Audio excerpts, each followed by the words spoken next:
ବିଭକ୍ତି ବି ଯୁକ୍ତ ଭ ଯୁକ୍ତ ତି ଅର୍ଥ ବିଭାଗ ବା ବଣ୍ଟନ କରିବା।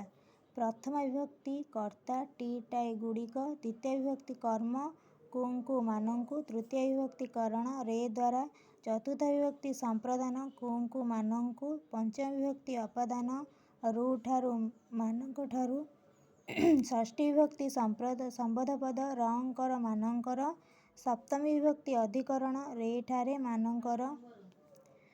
କିଏ ଦାନ କରେ? ରାଜା। କ'ଣ ଦାନ କରେ? ଗାଈ ଗୁଡ଼ିକ। କାହା ଦ୍ୱାରା ଦାନ କରେ? ସ୍ୱହସ୍ତରେ। କାହାକୁ ଦାନ କରେ? ଭିକ୍ଷୁକମାନଙ୍କୁ। କେଉଁଠାରୁ ଦାନ କରେ? ରାଜକୋଷରୁ।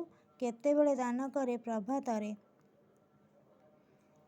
କର୍ତ୍ତା ହେଉଛି ରାଜା, ଗାଈଗୁଡ଼ିକ କର୍ମ, ସ୍ୱହସ୍ତରେ କରଣ, ଭିକ୍ଷୁକମାନଙ୍କୁ ସମ୍ପଦାନ, ଅପାଦାନ ହେଉଛି ରାଜକୋଷ, ଅଧିକରଣ ହେଉଛି ପ୍ରଭାତରେ।